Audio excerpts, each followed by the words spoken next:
Barry Neufeld, a former school trustee who opposed gender ideology in schools, has been ordered by the BC Human Rights Tribunal to pay the Chilliwack Teachers Association $750,000. Why? Because he had the audacity to oppose gender ideology in school. What a concept. My name is Nico Lagan, and I'm too conservative for the conservatives. My co-host Rob Ambrose, not woke enough for the liberals. We are the political orphans. To speak about this story, Bill C-4 and also Bill C-16, we are joined by Senior Fellow at Macdonald-Laurier Institute, Director of Genspect Canada, co-host of Beyond Gender, author of the WPATH Files, Mia Hughes. Mia, welcome. Welcome. Nice to have you on again. Thank you for having me. It's good to be back already so soon. Yeah, it's been so soon. It's great. You know, when it makes sense, it makes sense. And this does not make sense. So you need to somehow make it make sense of the nonsense that's currently taking place. I know it's quite a tough job. The ask, but I expect you to be able to live up to it. So that's my expectation. So pressure's on. Pressure is on. So let's start at the beginning. I'm going to bring up, I'm going to quote you here. This is something you posted, I believe it was last week. Yeah, last week. You described this, and I quote, the single most insane ruling thus far in the gender insanity came of the BC Human Rights Tribunal yesterday. The tribunal ruled that saying you do not believe in gender identities amounts to the existential denial of trans people and is therefore discrimination. The school board trustee Barry Neufeld must now pay a $750,000 penalty for his lack of belief in gender souls. It's hard for me to say it as I'm reading it. Like, I fumble because I can't believe this crap. This is absolutely insane. So can you explain to us what happened and why do you think it's the craziest ruling thus far? Because there's been some crazy ones. Well, okay. So first of all, why I'm putting it into the craziest is $750,000 we are talking for lack of belief, for his comments and for commenting on this insane medical scandal, but just the scale of the penalty to be paid to all of these, you know, so-called LGBTQ staff members of the school board who suffered pain because of his comments. But the story of how we got here is quite the story. First of all, Neufeld's story in and of itself is too long and complicated for me to go into. You've got defamation, you've got anti-SLAPP, you've got human rights, hate speech, and discrimination cases. And it's been a 9-year legal nightmare for this man. So we won't go, there's no point going into all of that. The most important thing about this ruling, this particular BC Human Rights Tribunal ruling, is the definition of discrimination. So there's an astonishing passage. I think it's on page, actually, I'm not sure. I don't know what page it's on. There's an astonishing part where they're talking about discrimination. And in Neufeld's closing remarks, he said, I don't believe in gender identities, and gender identity ideology is a belief system akin to religion, something like that. And then the BC Human Rights Tribunal say that is evidence of existential denial. He is denying the existence of transgender people because the definition of a transgender person, and they lift this from a Supreme Court ruling, the definition of a trans person is an individual whose gender identity does not match the sex they were assigned at birth, which is crazy language, of course. It's insane activist language anyway, and it's taken from a Supreme Court of Canada ruling. But they are saying, basically, and then they go into, they say it's something like it's possible to believe that a person is Christian without believing in Christianity. However, it is not possible to believe a person is trans without believing that their gender identity doesn't match their sex assigned at birth. So what they're saying is lack of belief. It's compelled belief. So every Canadian should be deeply concerned by this, because in the Charter of Rights and Freedoms, of course, we have freedom of belief. It's one of our fundamental rights. And with freedom of belief comes the freedom not to believe. You're free to believe whatever you want. Likewise, other people are free not to believe. That's what freedom of belief is. But trans activism, the modern trans rights movement, as the BC Human Rights Tribunal has just shown us, has taken away our right to freedom of belief, because they are saying you must believe in gender souls. And if you do not believe in gender souls, then you are denying the existence of transgender people. Therefore, you are guilty of discrimination. And if you happen to say this, like, he was a school board member and he was saying it mostly on Facebook. That's another disturbing part of it. He wasn't in a workplace saying this. He was posting on Facebook.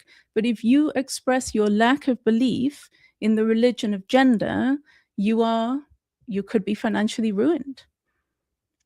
The part you were looking for is a person does not need to believe in Christianity to accept that another person is Christian. However, to accept that a person is transgender, one must accept that their gender identity is different than their sex assigned at birth.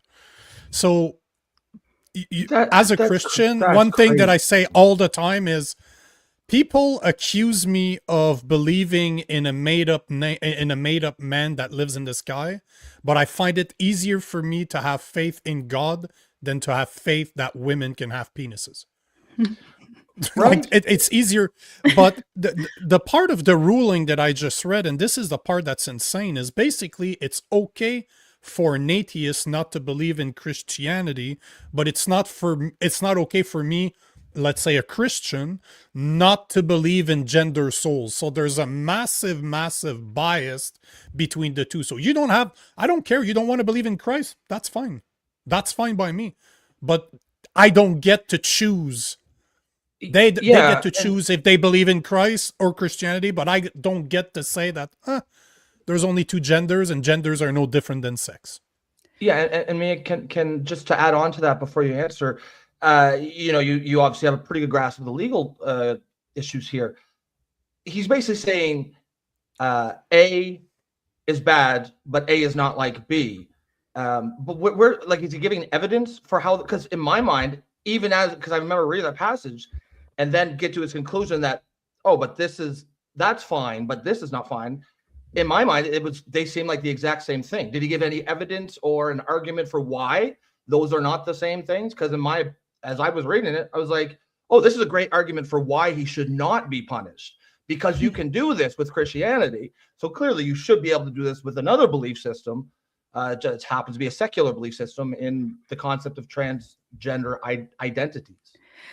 Well, first of all, the tribunal does not, they even frame talking about gender ideology, talking about this as a belief system, they frame that as discrimination. There's an insane part in there where it says there's, talking anti-trans activists. First of all, they actually use that term. Anti-trans activists, not pro-women activists or anything, use the term gender ideology as a veneer to hide the attacks on transgender people or something like that. They are literally saying that if you use the term gender ideology, if you talk about this as a belief system, you're doing that as a cunning way to attack transgender people, but pretend that you're not attacking them. They really, truly, there's this, I've been saying for years, Canada and certain parts of Canada, certainly like BC, it's particularly strong, but I think Canada has for the last decade or so existed in this protective bubble where to me, in my mind, it's a rainbow bubble. So we're in this bubble and it's just trans activists. It's just the messaging of trans activism. Absolutely nothing penetrates this bubble. So we live in this world where even the very idea that gender ideology could be a thing, it can't even enter their minds. They're not even aware that that's such a thing. Before I go any further, I'll just define what gender ideology is so that if any of your viewers don't know, they'll have it clear in their mind. Gender ideology, it really is, it's real. It's a belief system. And it's the belief system that tells us that what makes us men, women, boys, or girls is not the reality of our body, but a gender identity. You possess a gender identity, and it is that defines whether you are a man or a woman. That's how you end up with trans women or women, because these men have a female gender identity, and that's what makes you a woman. It's not your body. And so, of course, it's a belief system. It's actually a mad, crazy, insane belief system. And yet the BC Human Rights Tribunal, they begin from the point that gender identity is real. It exists. It's an immutable trait. Everybody possesses a gender identity, and transgender people have a mismatched one. And anything that deviates from that, they take that as completely true, unquestionable reality. So anything that deviates from that, they are saying is discrimination and veering into hate and, causing pain and suffering to the people who identify as transgender. Now, I just finished an op-ed, so hopefully it gets picked up soon. But the conclusion of my op-ed, what I'm basically saying is that's because Canada did the gender debate backwards. That's because we were one of those nations, not all nations did this, we were one of the worst ones, where we adopted and enshrined the concept of gender identity into our law before having the debate. We put this category, this protected characteristic, into law. There is no definition for it, or there are definitions that are completely incoherent and nonsensical.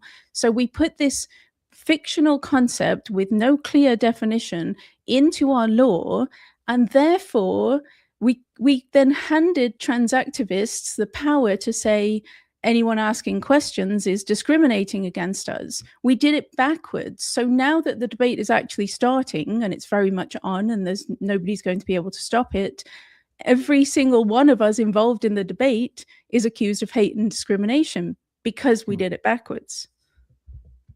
And this is the next step, because what you just said there is exactly where I wanted to go with this, because I want to bring that on how it connects to Bill C-4, and then how Bill C-16 is basically the next logical step if you believe in the craziness of the trans ideology. And thank you for saying it that way. The only thing I wanted to do before we do move to my next question is I wanted to mention for the people out there, because I didn't realize that until I researched it today, but the actual, it's not a fine that they got. It's a penalty style class action that he received. So he was sued by a bunch of LGBTQ members of the Chilliwack Teachers Association, which will receive anywhere between $4,600 to $16,000 each for injury to dignity. So he was literally class action sued by the members of the Teachers Association. It's absolutely insane. And not in a court of law, right? This is a kangaroo court, human rights tribunal. You can absolutely see how completely ideologically driven they are. Just reading the ruling, it's 140 pages long, reading the ruling almost gave me an aneurysm. It's so bad. the language is just, it's like it's written by the worst kind of trans activist. They do not even consider that there is a whole other side to this debate, and the other side to the debate that they completely ignore, willfully or otherwise, is the one that is grounded in research and developmental knowledge and actual an actual understanding of what drives people to identify as transgender. They're oblivious to all of that. And I think, and that goes back to what you're saying about the law. It's because it's already baked into the law, so they feel comfortable just starting from this position that we should absolutely not be starting at. And just before you get to your next question there, Nico, just think of the incentives, the insane incentives this builds into the system for the money to go to the people making the complaint. Like, are you fucking, how dumb do you need to be to not see how this could be abused by anybody? Make frivolous complaints, you know, jazz them up, and you know what the court's, what's important to the court, and you can make it so that they will rule a certain way and then get paid. Well, yeah, remember, before you go to the next question, remember, I know it was Bill C-63, and before that it was C-36. It was some kind of online harms, but I don't think they called it online harms at that point. And that was, they were opening it up so that anyone could report you to the Human Rights Commission, make hate allegations against you behind a veil of anonymity. You would remain completely anonymous, and they stood to get a payout of like $20,000. Can you imagine the open season on someone like me, on all of us? We would be totally screwed. I would be cooked. Yeah. Well, this is why I wanted to bring it up, starting at this story, to show where we're at today, and now go back in time and explain how this came to be and how it's about to get a lot worse if we're not careful. But before we do this, I need to thank our sponsor. This episode of The Political Orphans brought to you by Miss Cleo. It's Miss Cleo. It is a Miss Cleo. 100% natural, healthy dog treats made by hand right here in Canada. Everything is sourced local farms in Manitoba. So no nasty Chinese treats for your dog, because your pet deserves better, right? Did you get your package yet? No, not yet. But go to cleocookiesandtreats.ca, use the discount code Political Orphans, and get 20% off your entire purchase. Check out the comment section below. The information is all there for a Mr. Cleo. That was never part of my pitch. But do you remember she used to be, she was like a psychic, a call-in psychic, and she always had these commercials at like 1 a.m. and she was this Jamaican Cleo. lady. It's a call, Miss Cleo. Every time, no idea what you're talking about. Once I found out that was the sponsor, I can't think of it any other way. It's a North American thing, but you know what? I write those little spills for the sponsors that I get. But I never thought that we would go with the Mr. Cleo. It can't stop now. We have to do it every time. When we do it, it's Miss Cleo. It's awesome. But, Mr. Cleo. It's supposed to be Jamaican.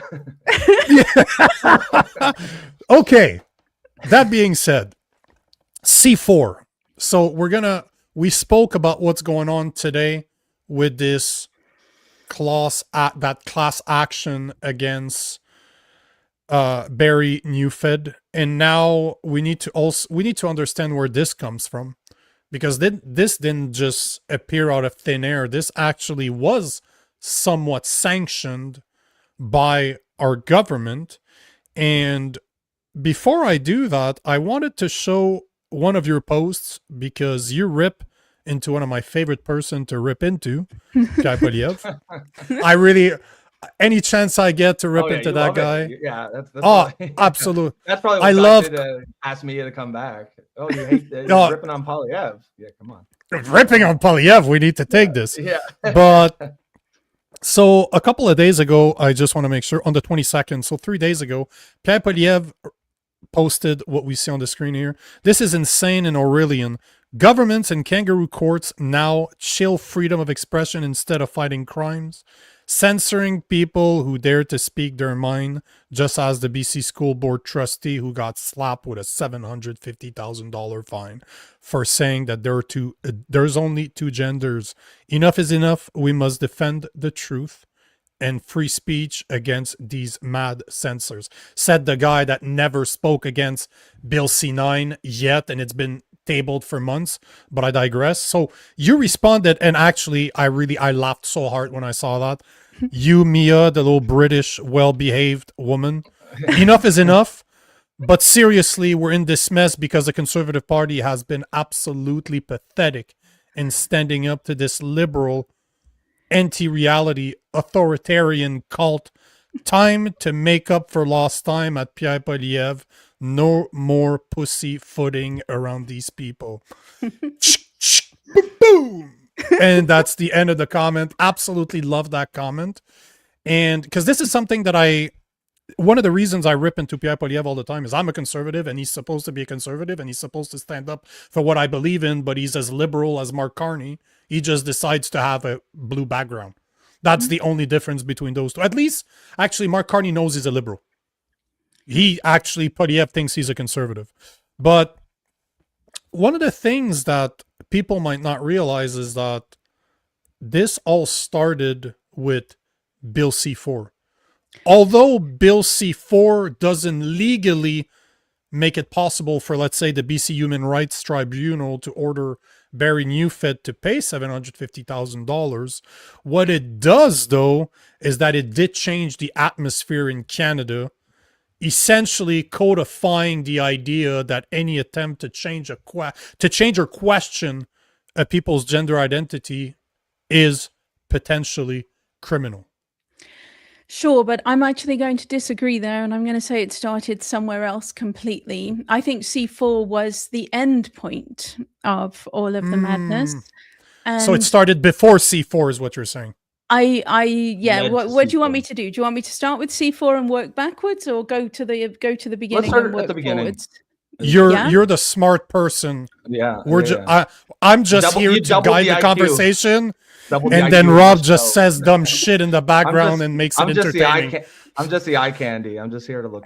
We're in trouble if that's the case, bro. We're in trouble. But Mia, start from the beginning, because I believe that started with Bill C-4. But at the end of the day, you're the expert here. That's why you're here. So please challenge me. Please tell me I'm wrong and tell me where it started. Okay, it depends how far back you want me to go. I can start with Canada. We'll just do Canada, but I need to do a little bit of background as well. So the first of all, you have to, it's confusing for a Brit, let me tell you, but I think I've got my head around the fact that you have to separate provinces from federal. So you got to separate the provinces from federal. And therefore, to track the history of how Neufeld ended up slapped with a $750,000 penalty, it begins in the Northwest Territories in 2002, which they added gender identity to their Human Rights Act in 2002. Now, let me just put it to you. How many trans-identified people do you think were living in the Northwest Territories in 2002? I'm going to guess not very many. Probably almost none. Probably almost none, right? Now, but that comes from the idea that in their mythology there could be different genders, right? If I'm not mistaken, but even the native individuals did believe some type. I don't even know. I think that two-spirit thing is completely made up by white activists. And then the term two-spirit is coined by what? He was a ginger-haired queer theorist in the 1990s. But two-spirit, some kind of something in Indigenous populations has existed, and I'll tell you what that is. That is, many of these cultures had a category for extremely effeminate little boys who grew up to be extremely effeminate gay men, and they were put into a third category. That's not what trans is today. They've just co-opted that so that they can slap the 2S on there, and then they can accuse you of being racist as well as transphobic. So I don't think that's what it was. I'll tell you why I think they started in the Northwest Territories. It's because this was Egal Canada, the big group that is responsible for all of this. Egal Canada were pivotal in it. And I think, so they concocted this pseudo-legal concept of gender identity in Texas in the 1990s. And they're just kind of creating these documents that are not legally binding, and they're embedding gender identity and bringing it into existence. Prior to that, it was just a psychological theory.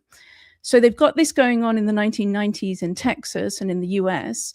And then Canada is the first place where it gets officially into a legal system. It gets into they get it into the Human Rights Code of the Northwest Territories. Now, I think they chose such a remote location because, no offense if you've got any viewers in the Northwest Territories, but who cares about the Northwest Territories? There's no scrutiny. Yeah. They can embed it into a Human Rights Act without anybody noticing. It's like a practice run on the one hand, and it also, then it exists. Then they can go for one of the bigger provinces.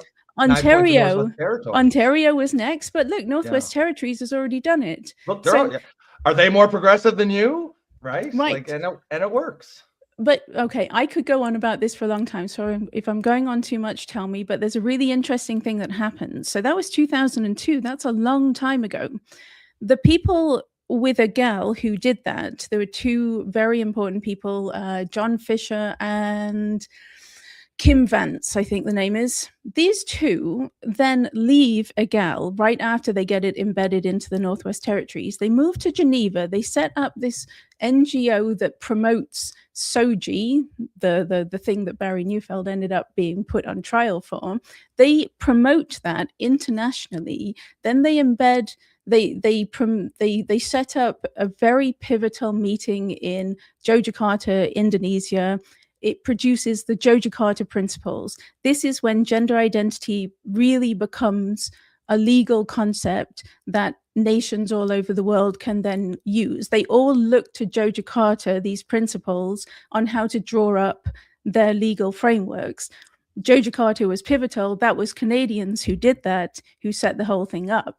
Then Ontario comes along, and, you know, yeah, they can point to the Northwest Territories. Look, we've already put it in the Northwest Territories. We just need to, and then look at Yogyakarta Principles. This is what these people are saying, and they're all experts, and they know what they're talking about. So then Ontario copies Yogyakarta, puts gender identity into its provincial human rights code, and then each province just follows suit. And each one is looking to Northwest Territories, to Ontario, to BC.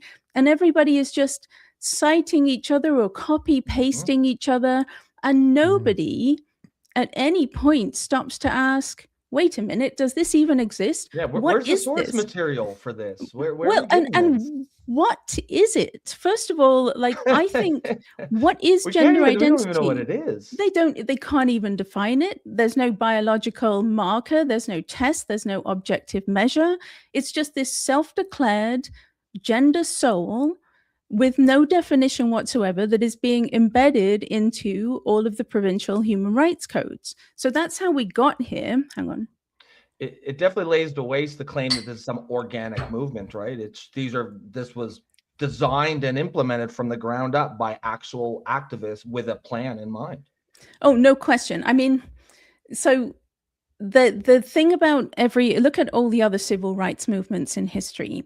They were fought over decades, centuries for some, but they were fought over many, many decades, grassroots, building up, building support, open debate, persuasion, and then look at trans rights. It appears out of nowhere. Do you remember any debate about getting gender identity into the Ontario Human Rights Code in 2012? Of course not. There was no debate. They're just embedding this completely insane concept that they pulled out of thin air that has no definition into the human rights codes.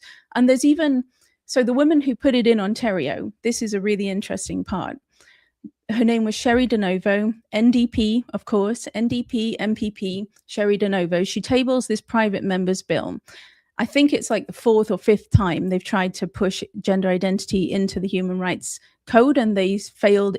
I think it's the third or fourth time that they succeed.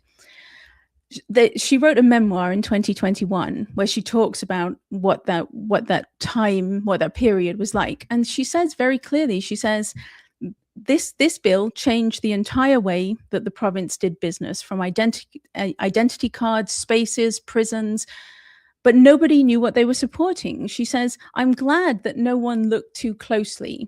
They pushed it into law without anybody even looking at what they were doing or what the impact would have.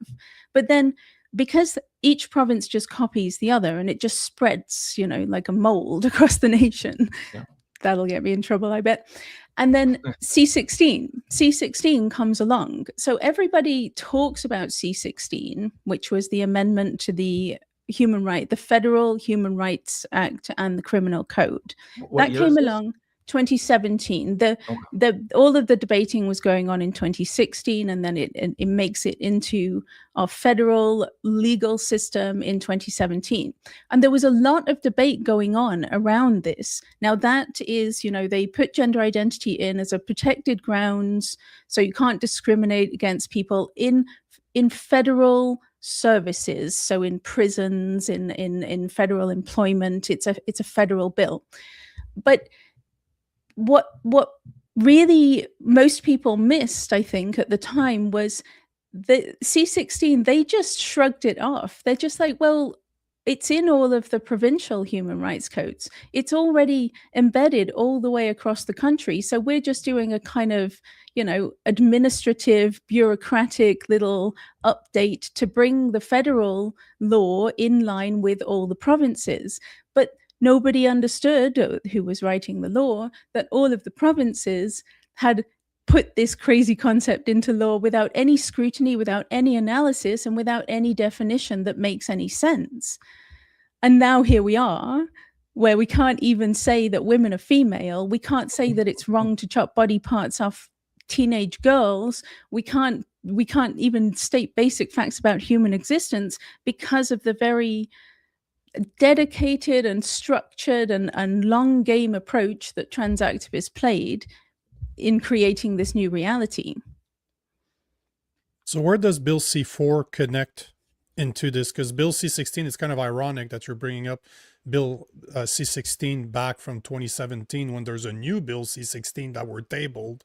So it's kind of, they're doing it on purpose. If you pay attention, you'll notice those things. We'll talk about that next. But where does Bill C-4, because this is a big deal for a lot of conservatives like me out there, because people always hear, oh yeah, but Pierre Poilievre voted in favor of Bill C-4. I want to correct that. That is incorrect. If you want to be really keen on words, he didn't vote for Bill C-4. It was passed anonymous. It was passed without any it was passed without debate. There's a motion. Voice motion. 100%. There was a motion in the House on December 1st, 2021 that just allowed the bill to pass without a recorded vote. And it is Conservative MP Rob Moore that introduced a motion to bypass the usual debate in committee stages to pass the bill immediately. Pierre Poilievre did not vote for it. He was in favor. He voted yes for the motion to expedite everything without debate. So in my mind, it's even worse. But how does Bill C-4 connect with what you're talking about, Bill C-16 from 8 years ago, and what happened in 2002 in the Northwest Territories? Well, it connects in the sense that it's one more piece of legislation with this made-up concept of gender identity thrust in there. Now, Bill C-4 has a slightly less convoluted history. This is, so conversion therapy ban. We talked about this briefly last time. It's a so-called conversion therapy ban. It's supposed to make it illegal to perform conversion therapy on homosexual people to make them straight, and on supposedly transgender people to make them cisgender, which is not a real word, it's a fake word. So C-4, before that was C-6. And before it was C-6, it was, I believe it was C-8. I'm not sure. It was tabled 3 times. And what happened, it's awful. It's actually horrendous what they did. So there was a huge debate around it when it was C-6. And this was because the gender debate was very weak at the time in Canada. The opposition was quite weak, but it was growing. And there were enough people who looked at this bill and saw that the gender part of it, I mean, nobody cares. Like there is a slight issue with the conversion therapy for homosexuals, in the sense that, some adults who are gay and do not wish to live that way felt that they should have the right to seek out some kind of therapeutic support if that's what they wanted. They're adults, and this prevents that. And there was opposition there. Most of the opposition was gender identity. So again, fictional concept. It doesn't mean anything, and we are getting it so that I read it out last time. I think I have it somewhere here, where one of the lines, it's an amendment to the criminal code where it is conversion therapy to repress a person's non-cisgender gender identity, right? Non-cisgender. They don't even say transgender. They say non-cisgender gender identity. So the problem, obviously, with this one is, first of all, when it was C6, half of the Conservatives voted against it, or approximately half. And I know why they did, because I actually know the person who spent an awful lot of time getting together a meeting and telling the actual Conservative Party what this meant, what gender identity, what this concept of gender identity being imposed upon children really means. The harm, the social contagion, the kids being confused, the gender non-conforming kids, and you tell them that they have a mismatched gender soul and they need body parts chopped off. Like, somebody actually took the time to get the Conservative Party to listen to the entire other side of the gender debate. And then half of them voted against it. And then, I don't know, an election must have been called or something. And this one dies on the table, comes back as C-4. And C-4, they got some tiny little clause in there. Like, the little clause really bugs me because some people considered it to be a win, and I think it's pathetic. There was an exclusion section where it's not a criminal offense to do talk therapy to help a young person explore their gender identity. And this is the part that really bugs me. As long as you are not prioritizing cisgender identity over any other, or you're not prioritizing a certain identity. Now, the reason that, like, I understand that that's, you did get some kind of compromise there, but the reason that it bugs me is because it's basically saying these two identities are equal. The identity where you accept yourself, you come to terms and you reconcile with your body, and you do not want body parts chopped off, and you do not want to be a lifelong medical patient, is exactly the same as this one over here, where you have your penis chopped off and your breasts chopped off and your endocrine system destroyed with powerful drugs. These two are the same thing, and you cannot, in a therapeutic setting, prioritize one over the other. That's completely insane. But that comes back to this whole nonsense, pretending that gender identity is a real thing, pretending that some people have these innate gender essences within them and there's nothing you can do about them. They're not changeable in any way. And so the Conservatives, I don't know if it was because of that little exclusion thing that is totally rubbish and nonsense, or whether they just gave up. I suspect they just gave up. They could see that it was Canada as a nation was not ready for this debate. It was unpopular, and I can see why it would be unpopular, because this was 2021. The mainstream media coverage of the gender issue then, I mean, it's still pretty atrocious now. In fact, it's absolutely atrocious now, but then it was even worse. So of course, the average Canadian, if they're getting all of their news and information from CBC, CTV, whatever, they're going to think that the Conservatives are a bunch of transphobic bigots and not vote for them. So instead of taking on the issue, thrusting it to the forefront of their messaging, and themselves educating the public on what is actually happening to these kids in gender clinics, they just gave up. Unanimous, passed it. And then, I'm sure we all remember when they were cheering, they all crossed the floor and they're shaking hands and there's rainbow flags. And I just thought, you guys have no clue what you've just done. But then at the time I was like, you've got no idea what you've just done. But then I realized, actually, at least half of you do know what you've just done. You know that this is a form of conversion therapy for gay adolescents. You know that you've just passed a bill that makes conversion therapy the only option in gender clinics, and now you're all cheering. Yep, there they are. Oh, they're all wearing masks. Yeah. Yeah. That's why I'm showing it, because they're wearing masks, and even this bald-headed guy there is wearing a scarf that's obviously a rainbow. Right. Yeah. And that's a great point about this whole conversion therapy thing. Is it entirely depends on your perspective, because you can just as easily make the case that their version of gender affirming care is itself conversion therapy, because Yeah. if we go by their 100%. logic, they are turning a young gay man into a straight woman. How is that not conversion therapy of his homosexual identity? And I've spoken to many gay men about this, and lesbians, but more the gay men, who tell me that they see what's happening in gender clinics as being worse than the old-fashioned conversion therapy, because the old-fashioned one, it certainly wasn't great. I'm not saying we should bring it back or anything. It was terrible, but a lot of it was psychological and shame, based on inducing shame and trying to force the man to be attracted to women.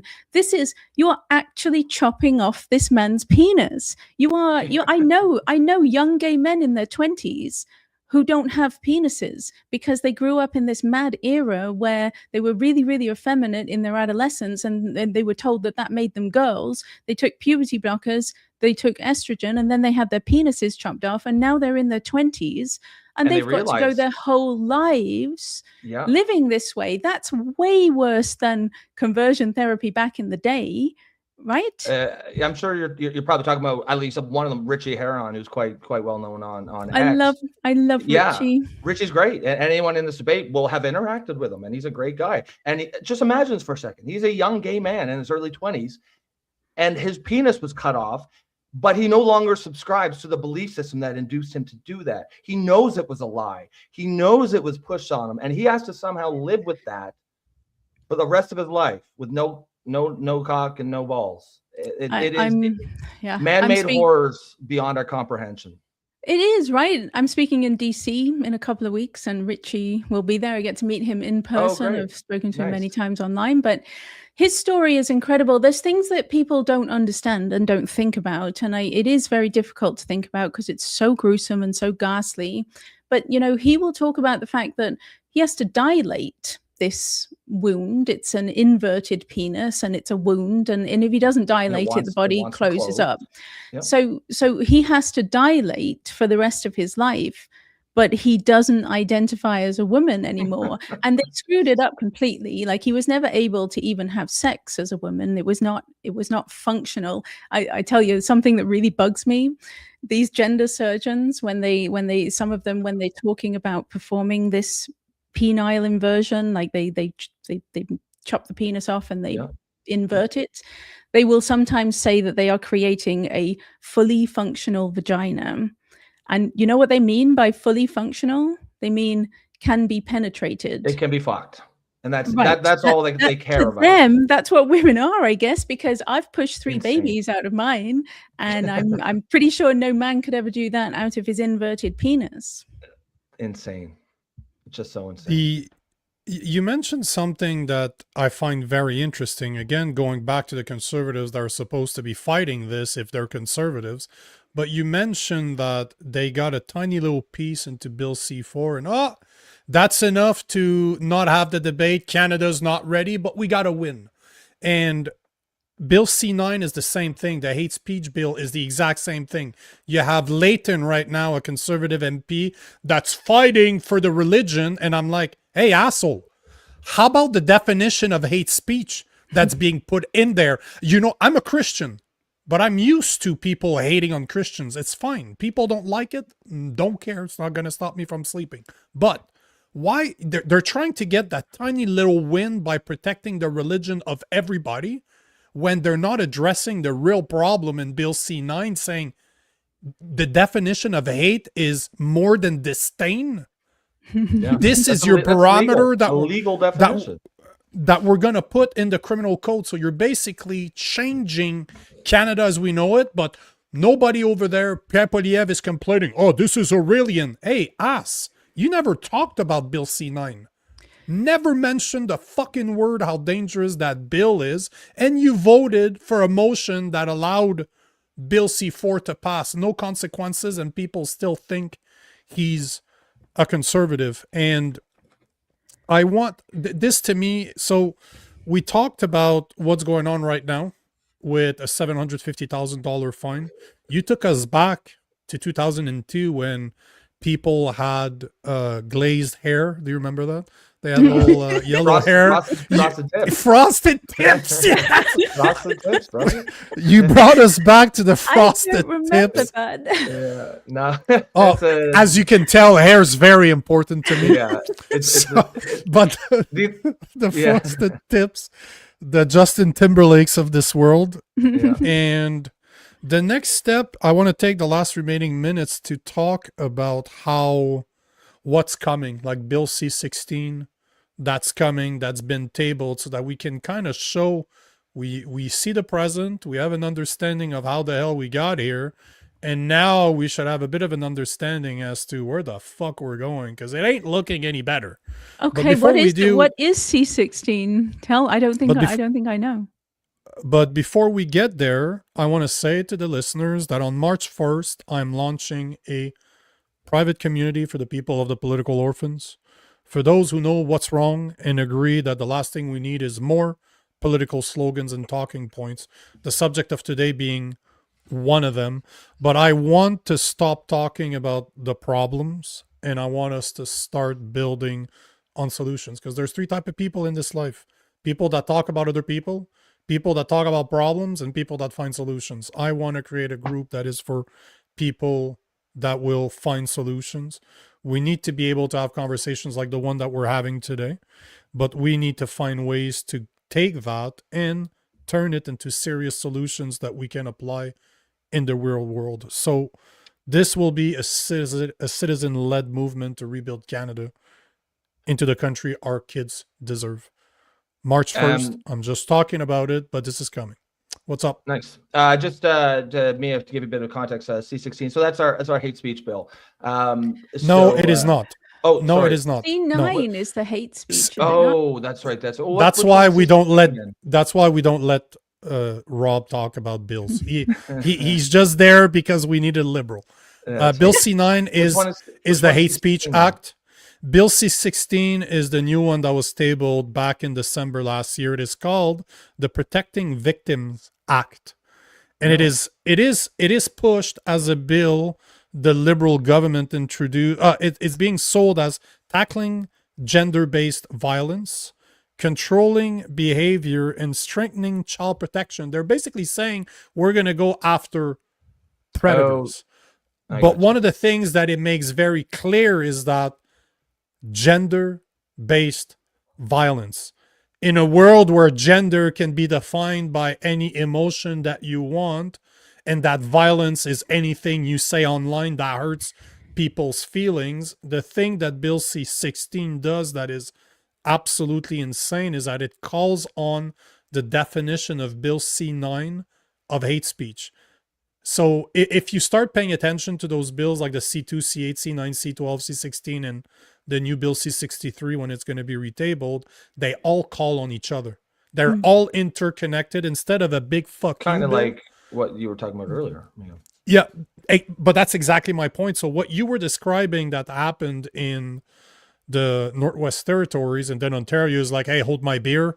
We need to do this too. This is what's happening right now. And Bill C-16 is the Protecting Victims Act. So if you've never looked into it, I would highly suggest that you look into it, because it is literally sold as gender-based violence, to tackle gender-based violence, and it calls on Bill C-9's definition of hate speech that modifies the criminal code into saying that hate is anything worse or worse than disdain, or stronger than disdain. Yeah, that's a great example of why these bills are so insidious, right? Because once they get implanted into the system, they spread out and they'll infect other bills. Bills will now refer to them on their, it's all fruit of the poisonous tree, right? You're getting, everything's rotten because it's sourced from this rotten source material.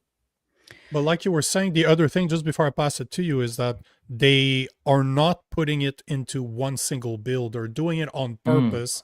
They have, like, as a sales engineer that deconstructed solutions for 10 to 20 years, that's all I did. Customers said, I want this. I'd sit down and I'd figure out how do I get to what they need in the time span that they're giving me with an amount of money that's set. How do I make that happen? And I look at what they're doing. Their objective is to turn Canada into the UK, where, you can't say that rape gangs are actually raping women because that would be racist, and then you're going to get arrested and you might get thrown to jail because you called the guy that sexually abused you a slur word in a private conversation with your friend, and now you're looking at jail time. But this is where we're going, and looking at how they're all interconnected. If you're not paying it, it's very easy if you're not paying attention to not see what's actually going on. Yeah, and my point is always, it is very difficult to repeal. Once something is in law, it's extremely difficult ever to repeal it, which is why, but then there's so much apathy. People don't follow it. I mean, I confess I didn't even know about this C-16, so I can't really comment on it because I haven't read it. I will say with Bill C-9, it sounds like they're doing something similar as what they did with Bill C-9, because Bill C-9 had the hate speech component, did it not? But then did it not also have protecting children from child predators online or something like that? The two things and that makes smushed together. Yeah. Well, because that's everybody Bill went C-16. Wasn't that C-9? No, the portion you're talking about is Bill C-16. There's a bit in Bill C-8 about that, but it's mostly from Bill C-63. They often use the I might be talking Harms about Act 63. I think I'm talking about the online harms. It's a common technique. Yep. But that's what we were talking about last time. It is this technique. Tie it to something that everyone supports. Yeah, so everyone does want to protect children from child predators online. So you put that there, and then you put something really, really unpopular in there with it, and then nobody wants to oppose it because then it means that they don't care about children being preyed on online. It's a classic tactic. But no, I'm not familiar with these, so I don't think I can comment. But you basically made my point, though. Is just by illustrating how it started with Northwest Territory, then Ontario came in, and all the other province, like Rob was saying, oh, they're saying this, so they're just echo chamber passing it into law, like it's this has been proven because Northwest Territory did it, Ontario did it, so we have to do it too, obviously. And then you zoom out, and that happens at the international level. Then the UK says, well, Canada did it. I know. And Australia says, well, we've got to do it too, right? Well, and I will say, I think in my mind, there are two levels to that. And that is, on the one hand, you've got the activists who have created this whole new reality, and they want to embed it into legal frameworks all around the world. They want to create their new reality. So those are the activists. And then you've got, to me, I think of the politicians as the useful idiots. They just come along and they're swept up in the political, moral enthusiasm of the era, and they think it makes them look like good people to pass this bill. Look how tolerant and progressive we are. And so they do what the activists tell them without understanding that the activists have a very clear plan, and that is to embed this concept into law all across the country. So there's two levels to it. There are the people who actually know what they're doing and are deliberately doing it, and then there are the politicians who are just the useful idiots who go along with it. Yeah. If you look at Bill C-16, gender-based violence is used 7 times, and it is literally a few. Well, who could it's oppose gender-based violence, right? No, but they sell it. If I go from the beginning, I'm not wearing my glasses though. An act to amend certain acts in relation to criminal and correctional matters, child protection, obviously, gender-based violence, delays, and other measures. This is the first page of Bill C-16, and it is to put a component of hate into the criminal code, which calls on Bill C-9, but a hate-based violence, like the murder is motivated by hate. Like, I've never heard of a murder that was done with love. Like, are you fucking kidding me? Like, how stupid are we here? I love you so much that I'm murdering you right now. Like, it makes no sense. No sense at all. I mean, I push back a little bit on that. I think there is a certain type of murder, is it not? But that's more, it's not love, it's possessive. It's a possessive Sure. jealousy. Like the man may think he's in love, but he's actually just got some kind of possessive. We got men Infatuated. thinking they're women, so Yeah. this is as far-fetched as that is, but I'd invite you to look into this and tell me what you think. Reach out to me afterwards, because this is they're selling the idea of let's protect the children. You know that Simpson character? But please think about the children. And this is exactly what they're doing. They're passing gender-based ideology, because once you understand that gender-based is not just men and women, that means any violence done to people with serious mental illnesses is now hate. Well, and I mean, I mean, violence is violence. Why does it need another category? Yeah, that's a great point too. You know what I mean? Or even if you want to do sex-based laws against sex-based violence, you know, that might even be a different thing. But just violence, like being violent towards another human being is already in and of criminal. itself. Why do we need another layer to it? I agree with that completely. Unless we're The funniest talking part kind of about that words of violence, type violence. The funny part about gender-based violence is if you look at couples, the highest, the couples that are more at risk of violence are lesbians. The ones that are least at risk are homosexuals. I'm just saying. Partner violence is the highest with lesbians as per statistics and the lowest with homosexuals. I'm just saying. And when they were presenting this bill, they were clearly making it about men attacking women. That's how they're making it sound. And I find it interesting that if you look at studies, there's almost, you're talking a few percentage difference between men that are in a violent relationship with a woman and women that are in a violent relationship with men. It's just men don't talk about it because that's not okay. You can't tell that I'm 230 pounds, my 120-pound wife just hit me. But how many times just in movies you see a woman literally smack a guy in the face because he said something that's not acceptable to her? Can you imagine if my wife said something to me and I just punch her? That even the ideology behind. But I just look around you. Just as you're talking, I just kind of quickly Googled that and take this for what it's worth because it's just the AI response. But yeah, it says research that women in same-sex relationships experience intimate partner violence at high rates, between 44 and 67%. I'm genuinely shocked by that. Most people don't know this, but I'm used to debating feminists. So that's an interesting statistic. Yeah. But that doesn't mean anything. Don't worry about it. That's just a coincidence. I mean, data doesn't matter. It's a joke, bro. That's sarcasm. really strange, though, because women do not have the same propensity to violence. I mean, I'm not saying it doesn't happen. I actually, a very dear friend of mine was abused by his wife, and what was terrible about that was, well, it's obviously awful anyway, but it is the strength imbalance. So she was physically abusive and he absolutely could not defend himself, because if he even defended himself, he would then be accused of being violent towards her and then he would lose the kids. So I understand that's really a thing. The lesbian one is shocking. It is shocking, right? And because as you say, I mean, I think most people understand that, yes, women can be violent, but I think it's understood that men can be more violent. But as we're talking about this, you know, I had a thought, and again, you know, no one crucify me. I'm just throwing this out there. But there's two aspects to a report of domestic violence. There's the violence, and then there's the report of it. And perhaps women, as in lesbian relationships, are just reporting it more often. Or maybe they're seeing violence where it isn't actually there and reporting that as violence.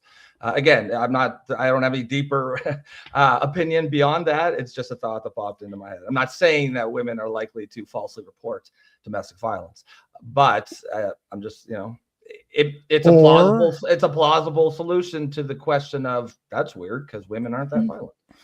You can add another aspect to this. Yeah. But you need to add another aspect to this that people don't like to talk about. But a lot of lesbians come from a very violent background as they were abused. This is something just like transgenders. Often there's a lot of them that come from a messed up background. So maybe that's all it is because they come from a place that might have seen more violence, so they're more prone to it. The other thing to consider too is the difference in violence, because right now I did not say physical violence. I said partner violence. There's a difference. Men they're normally more physical. They will do something physical. Women play the psychological game. And the best way to illustrate that is, remember high school. Boys will bully boys physically, will stuff them in corner. They'll stuff them. They'll beat them up. Women will destroy your psyche for years so that you no longer want to appear in other words, real life. But that's the big difference. Like if you look psychologically wise, back in high school. No, not at all. I was bullied back in high school. No, no, you were the one in the locker. I was the one in the locker. Yeah. That's why I learned martial arts, and that's why I started to fight, because I did not know how to defend myself. But if you look at the different type of violence, you look at the background of these women as well. I have to look into this, and I'm not.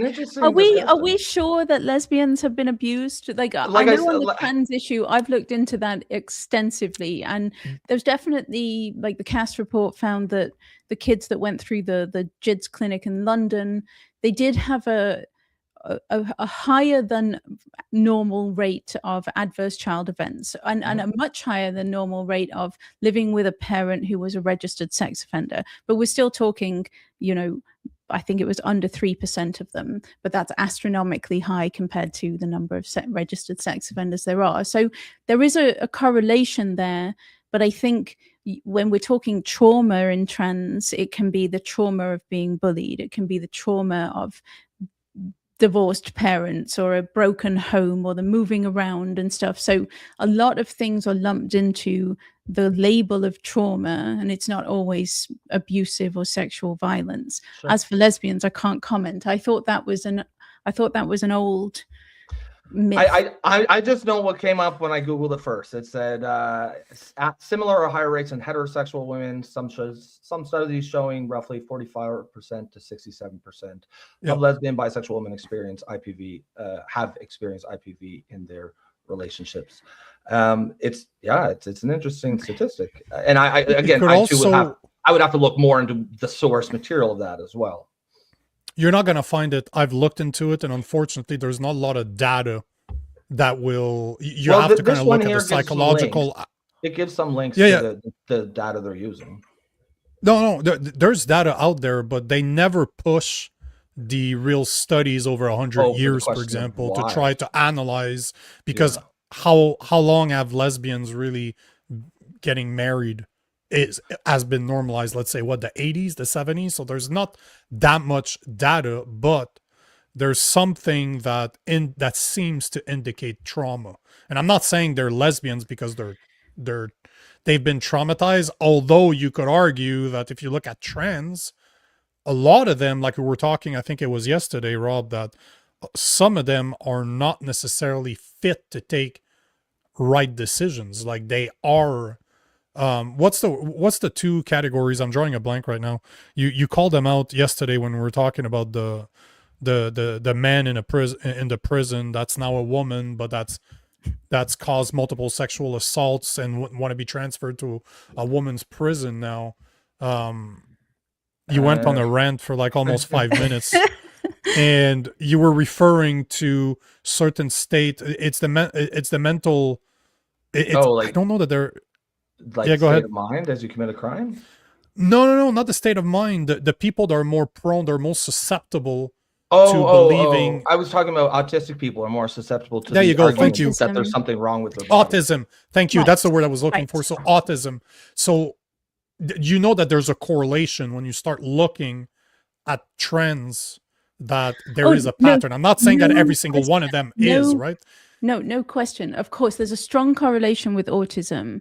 And I think that's not even that complicated. We've spent a long time talking about it, but it's not even that complicated. So first of all, autistic individuals or people on the autism spectrum tend to be somewhat gender nonconforming. They have social difficulties. They don't quite fit in.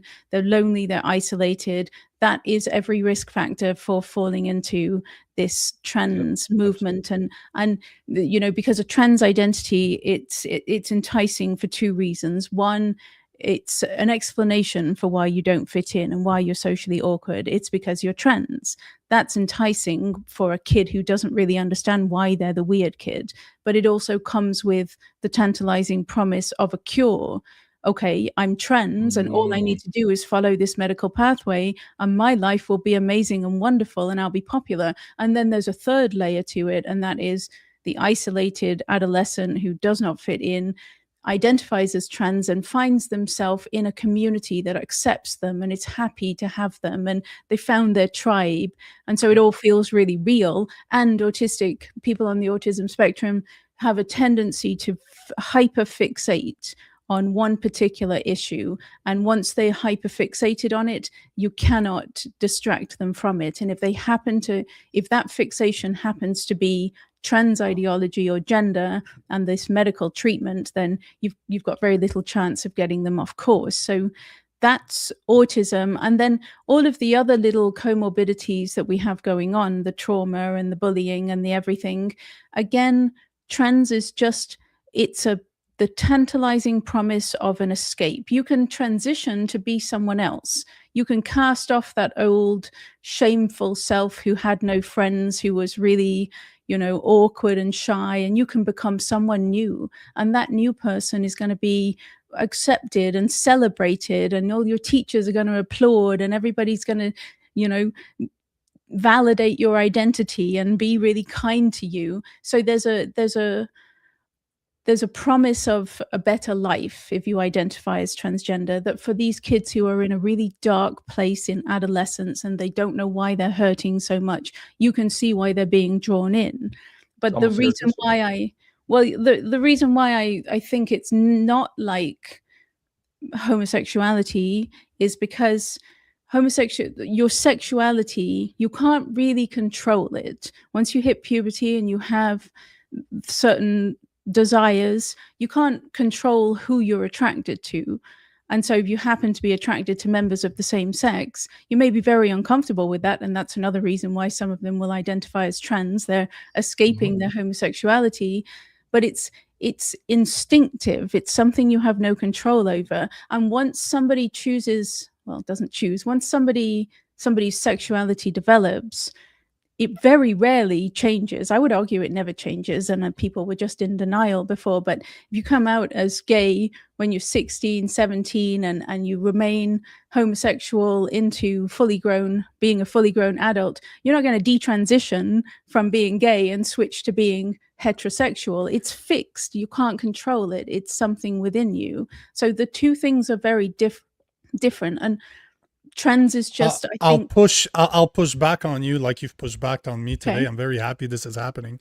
So as per the NIH, the National Institute of Health, study shows that LGBTQ individuals are 1.6 to 4 times more likely to report childhood abuse, including sexual, emotional, and physical abuse, as well as household dysfunctions. Higher prevalence. One study found that 83% of LGBTQ individuals reported at least one adverse childhood experience. Specific abuse rates. Lesbians and bisexual women are roughly twice as likely to report childhood maltreatment, 27.6 to 30.5%, compared to heterosexual women at 13.1. What's the maltreatment, though? What are we talking about? What is that? Because I will say, here's the other thing that you've got to understand. Like, we still don't tolerate extreme gender nonconformity very well.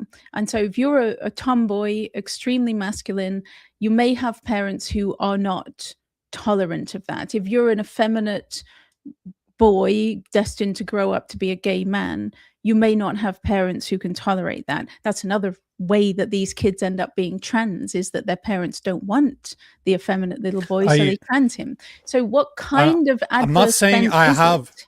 Mia, I'm not saying I have the answers. All I'm saying is there's a correlation.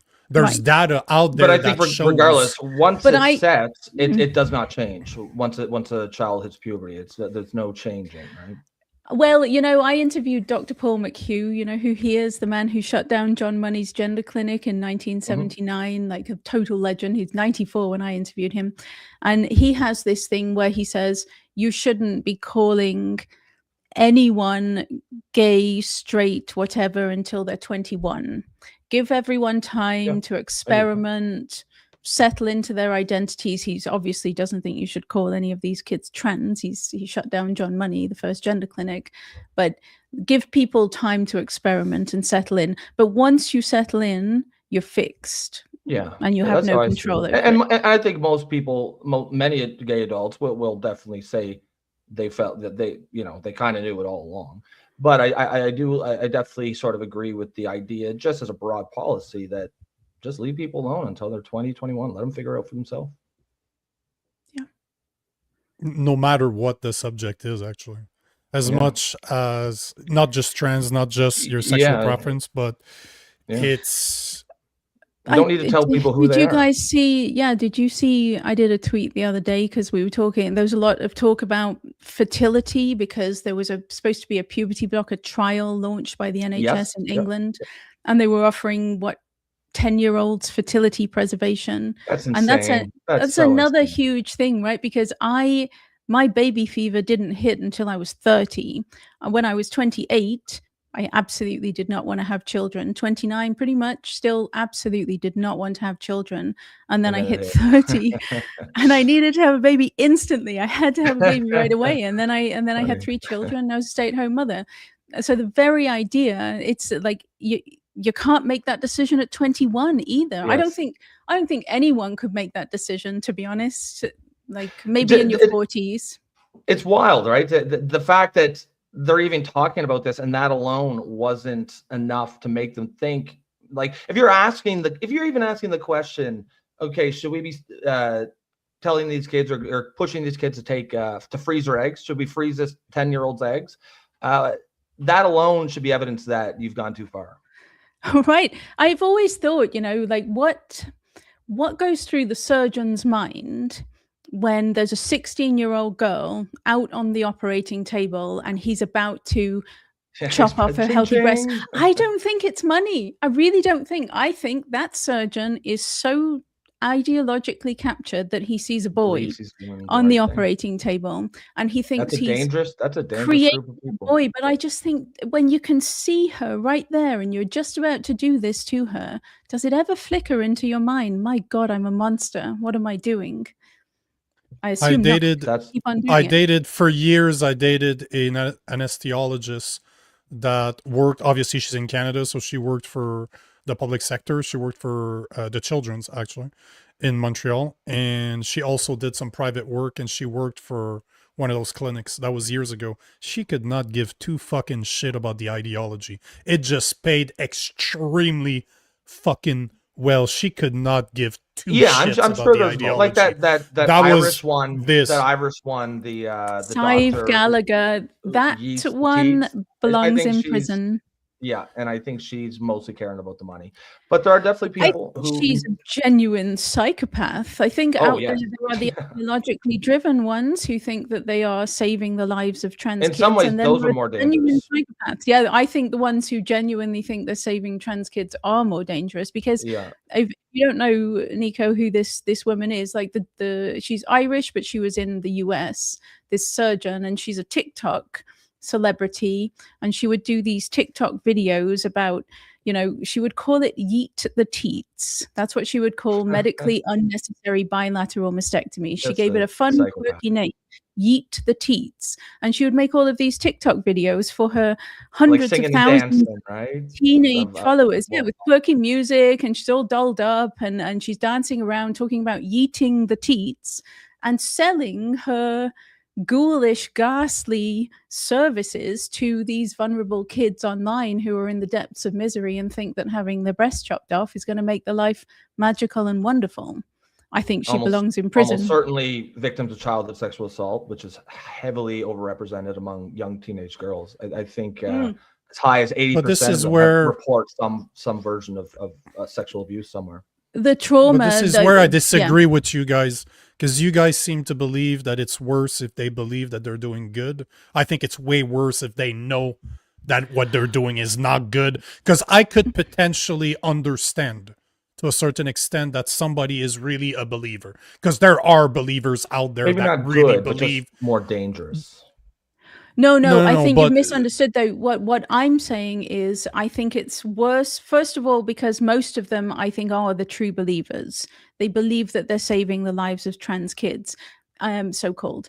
But the problem is that makes it more difficult to see that they're just outright committing crimes, because they look like normal good people, and they look like they're they're really genuinely, they care about these kids and they really want to help them. And so the average person can be duped, and has clearly been duped for years, into thinking that this is real medicine and these are, they are helping these kids. Whereas I think Sive Gallagher, that TikTok surgeon, it's so clear to me that this is just like, to me, she looks evil. I think like she actually looks like a psychopath, because she's posing with these girls with their scars, and they've got self-harm scars on their arms, and that doesn't seem to bother her at all. And I think it's just much easier to spot that this is a terrible crime when she's doing it, compared to the ones who are just genuinely, they believe that they're helping. That's a good point. We're gonna have to disagree, or else we're gonna have to go down the philosophical route of what's not. I believe it's not as bad. As much as I really dislike those individuals to believe what they believe, that they can be indoctrinated that much without ever questioning it, that's dangerous. But somebody that knows that what they're doing is wrong, they just do it because there's money, that's a sociopath / psychopath right there.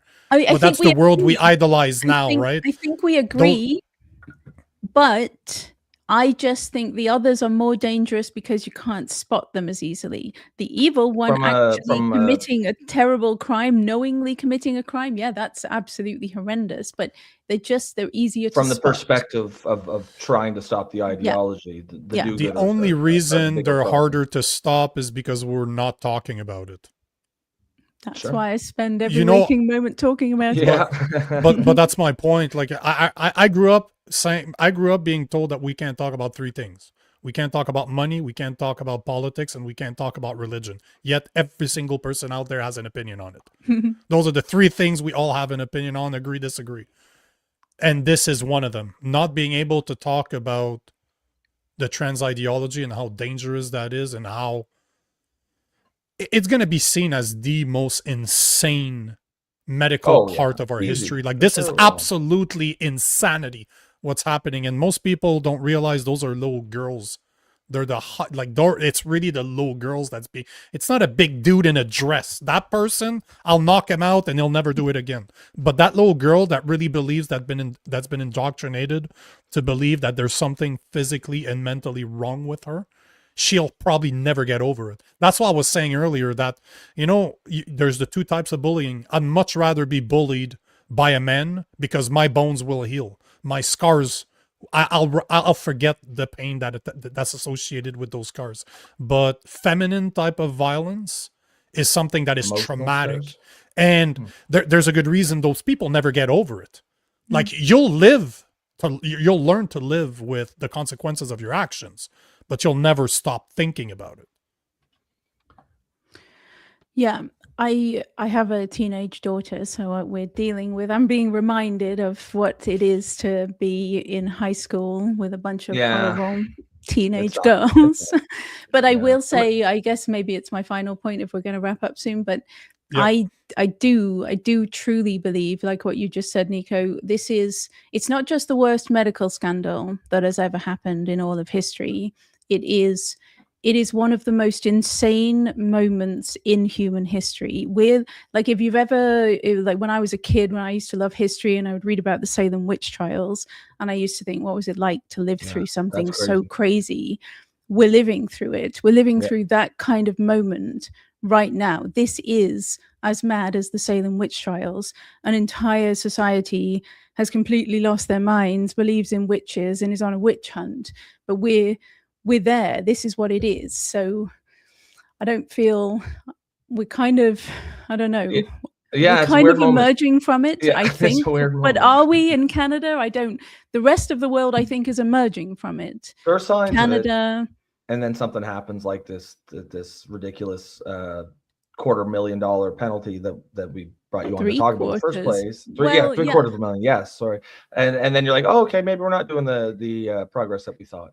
Well, institutionally, we're not because of that and all of the pig-headed, and they won't listen to anything at the elite level. But you can feel the change in Canada. Yes. You must be able to feel, right? For sure. The ordinary people are emerging from this. So I still, even though it's completely mental, I still feel hopeful that we're getting there. I feel the same. Yet our conservatives still don't have the balls to talk about it.